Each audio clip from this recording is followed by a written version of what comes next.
Basically, I started my career into television media, right? My objective was when I was looking for career options to get into media, do something in media.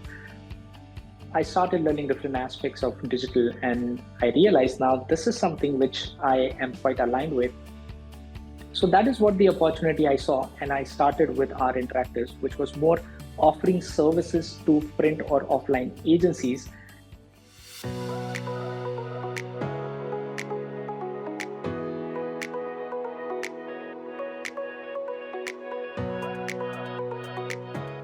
Good day to everyone, and welcome to FaceTime with Leaders, a podcast series by Directors Institute, World Council of Directors. I'm Sunny Pancholi, and today we are privileged to have with us a distinguished leader in the field of growth marketing and investor relations. Mr. Rahul Gadekar, the founder of R Interactives, has made an indelible mark in the industry through his innovative approach to digital marketing and investor acquisition. With over 15 years of experience, he has worked with renowned global brands such as Logitech and Sony TV. Notably, Mr. Gadekar has successfully secured over $100 million in funding for his clients, showcasing his expertise in driving both business growth and investment. In addition to his work with major corporations, Mr. Gadekar has also mentored numerous entrepreneurs and executives, guiding them to unlock their full potential in the highly competitive and ever evolving landscape of growth marketing. Mr. Gadekar, it is an honor to have you with us today. We look forward to gaining valuable insights from your extensive experience and expertise. Thank you, Sunny. Thank you for having me. Mr. Gadekar, your career has spanned over 15 years and you have navigated some exciting transitions from corporate roles to leading your own firm and working across multiple industries. But let's rewind a bit. When you were just starting out, what was that moment or spark that made you think this is the path I want to take and this is where I want to make my impact? Also, was there a specific experience or person that shaped the direction you have taken, or did it unfold more organically? Right.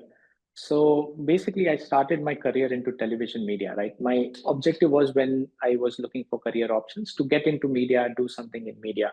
So basically, the idea was at the initial thought to get into films, but not into the acting space, but largely on the technical side of it, which was largely into direction.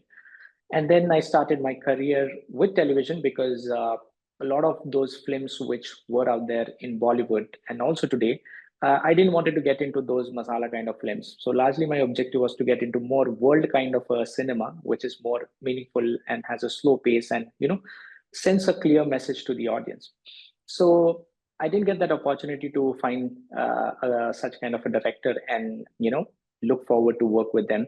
So I thought, why not choose television, because television was also growing at a very different pace where the reality shows came into picture. And I got into television, so I worked with a lot of good television shows like India's Got Talent, Boogie Woogie, Kaun, Banega, Crorepati, and so on and so forth. Then after some time, I realized that it is getting monotonous, and a lot of these aspects within the television media space were like more or less scripted. And there was a story which was trying to be built based on whatever participants were coming in. So I said that over a period of, let's say, 10 years, if I continue in the same space, this is not going to encourage me to do something innovative. So I thought, let's choose some other side of media, and the closest form was print. So print was anyways saturated, and digital was coming quite aggressively. So I got into digital, and that was where my journey started into digital. So I started learning different aspects of digital, and I realized now this is something which I am quite aligned with and I'm also interested in. Plus it also gave me an opportunity to explore my skills, which was within the creative space about making some content and so on and so forth. So I thought, let's take this as a career option. One, it will align with my interest and needs, and secondly also it will help me to create an impact while I'm working in with different businesses or brand to make an impact in terms of driving growth, or let's say communicating their message to the audience, and driving meaningful communication across the entire space. So that is how the career started. So Rahul, it's truly inspiring to hear how that defining moments shaped your journey. And thank you for sharing that insights with us. All right. So you have built our interactives from the ground up after transitioning from a corporate environment, which is, of course, a no small feat. So I'm sure there were moments of self doubt, but also those breakthrough moments that affirmed your decision. So can you take us through what that transition was like for you? What were the biggest lessons you learned along the way, both the challenges and the moments of growth that truly shaped your journey as a leader of your own firm? Right. So as I got into digital space, I was in Mumbai working with a couple of agencies, and I got an opportunity to work with a lot of brands, quite big brands. So what I noticed that a lot of brands wanted to digital. The only reason being because their competitor is doing digital, right? So we are talking about that age where digital had just penetrated into the space, and everybody wanted to do because competitor is doing it, right? A lot of these brands and also people on the agency side were still learning as digital was moving forward. So what I learned that a lot of the print agencies or the offline or mainline agency, which you call, which focus on print and television ads and all your offline kind of advertising, they already had a team, they already had clients on board. So they wanted to basically explore the digital vertical and they wanted to build a digital arm, right? So I said there is a huge opportunity here, and also the brands, I mean, the agencies are looking forward to, you know, get somebody on board and build that vertical. So I thought, why not add value to these agencies, which will indirectly add value directly to the clients? Wherein the idea was basically to help them build a team, give them strategic guidance in terms of what kind of digital strategies to be used, what kind of tools and technologies to be used, what kind of analytics mindset which you need to build within the team. So that is what the opportunity I saw, and I started with our interactives, which was more offering services to print or offline agencies, and that's how we started, giving these services. And over a period of time, we directly started interacting with brands and started working with the brands. But today, as of date as well, we mostly work with these agencies, which are print agencies and also digital agencies where they need a deeper support in terms of strategy and execution. Mr. Rahul, it's inspiring to hear how you embrace the challenges and turn them into valuable lessons. And I'm sure many listeners can relate to the tough choices and rewarding milestones in their own particular journey.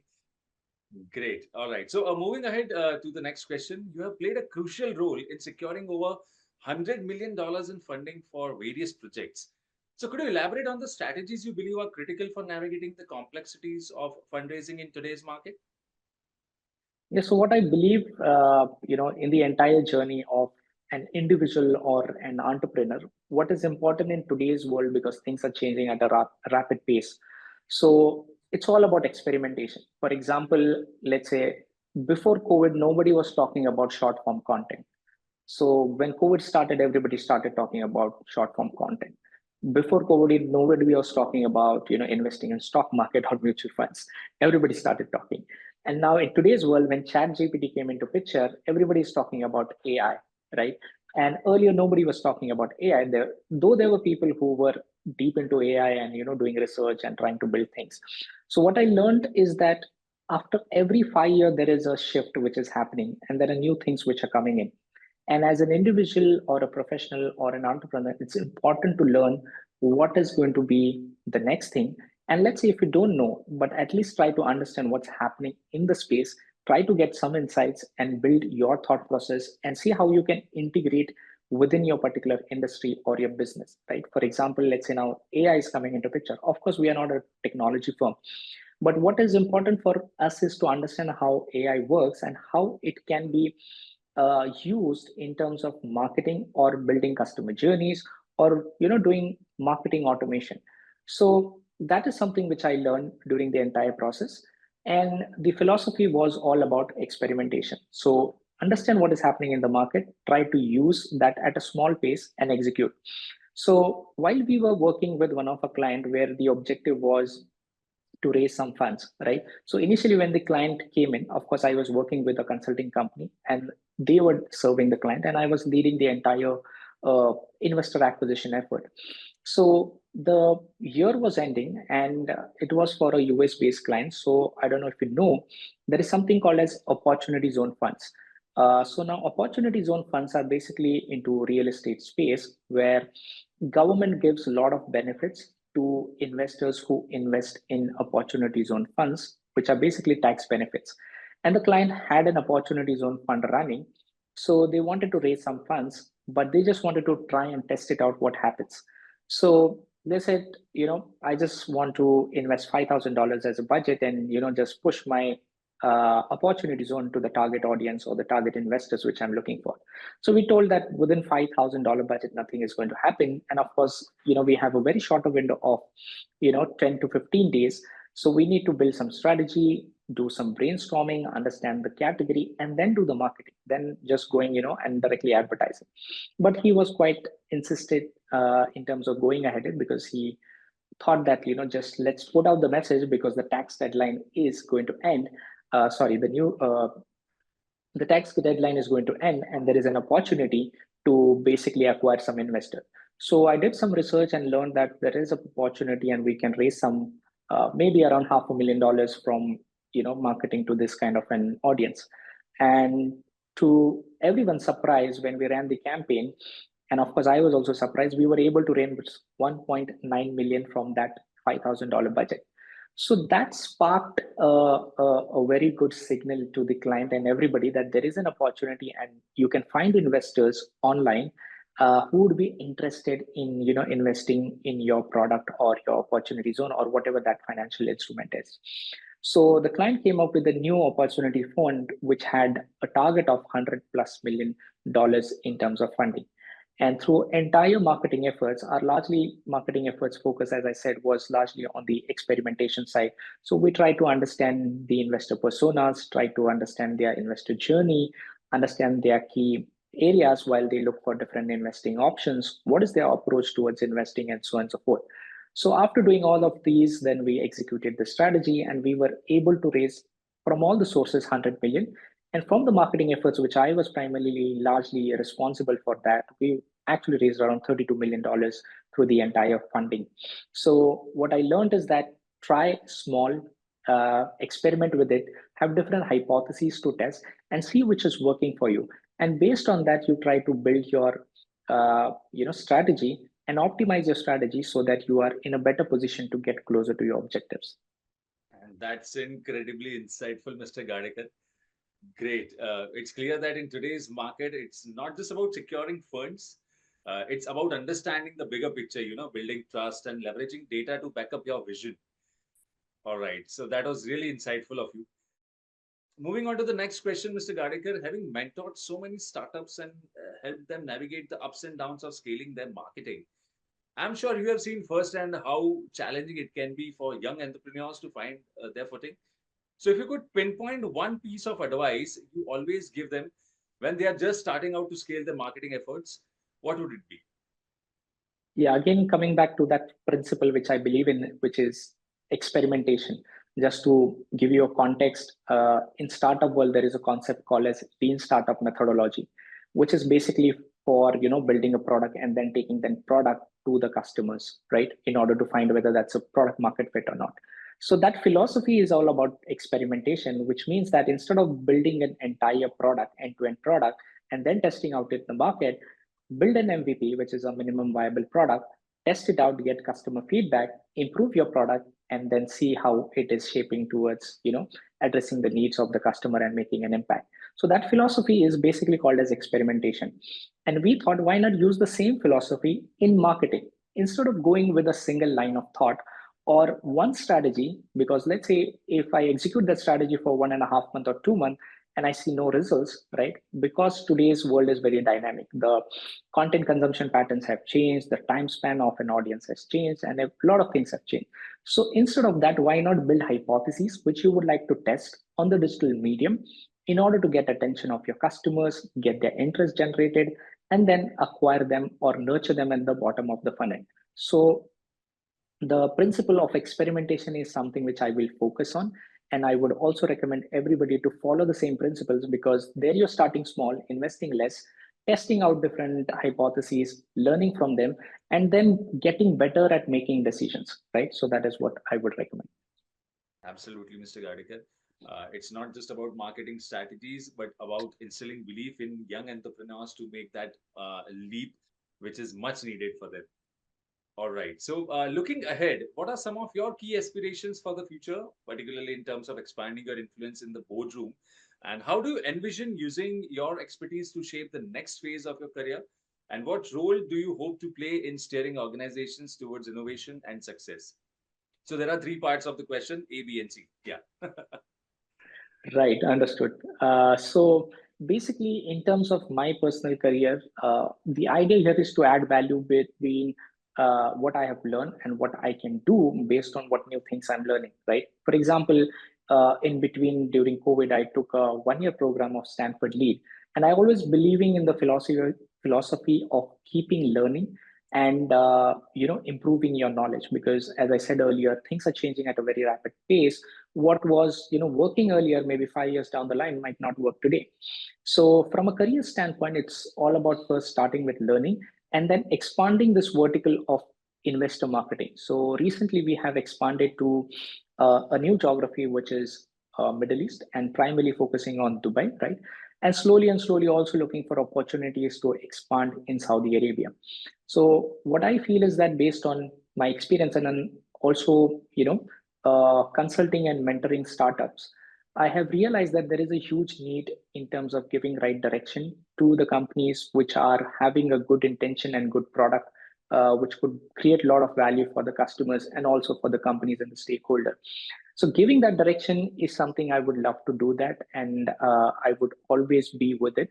So similarly, working and being associated with listed company, the idea here is that based on whatever knowledge I have in terms of growth marketing or investor marketing, I would like to see how I can streamline all the processes and also give that uh, inclination, or maybe build the culture of experimentation, which they can actually execute as a flywheel when they are looking for expanding different markets, or building a new product and taking that product to the market, is something I would like to shape up that entire experience and the thinking or the building the culture within the organization. So that is what I'm looking forward to while being associated or getting into that position where I'm connected with the listed companies. Amazing. And it's inspiring to hear how you're planning to combine your growth marketing expertise with leadership in the boardroom, Mr. Gadekar. All right. So let's dive into the subject of ESG and corporate governance and how it impacts the businesses world over, particularly startups. So ESG is often seen as a complex and very evolving concept, and also is a buzzword nowadays. So, in your experience, how can businesses, particularly startups, take their first step in adopting ESG principles in a way that's both practical and impactful? Right. So yes, of course, ESG is shaping up, and a lot of organizations need to be aware and educated, and also follow the practices or build practices which can, create long-term value by following this. So from an environmental perspective, it's important to focus on sustainability, right? Focus on reducing waste. Focus on, reducing waste from a resources standpoint as well. Secondly, from a social standpoint, how are the organizations trying to create an impact to basically the employees, to the stakeholders, and the customers at large, right? So that is something which needs to be looked at. And from a governance standpoint, all the practices or all the methods which are being followed, how transparent they are, how clear they are, and are they quite ethical in terms of nature, right? Because at the end of the day, when the organization becomes large, it's very important for them to follow all these practices and be very transparent and clear to their audience, which is internal audience and the external audience, creating the image of the company, and having that long term effect to create that recall in terms of brand. So that is what I would recommend from an ESG perspective. That's a great way to look at it, Mr. Gadekar.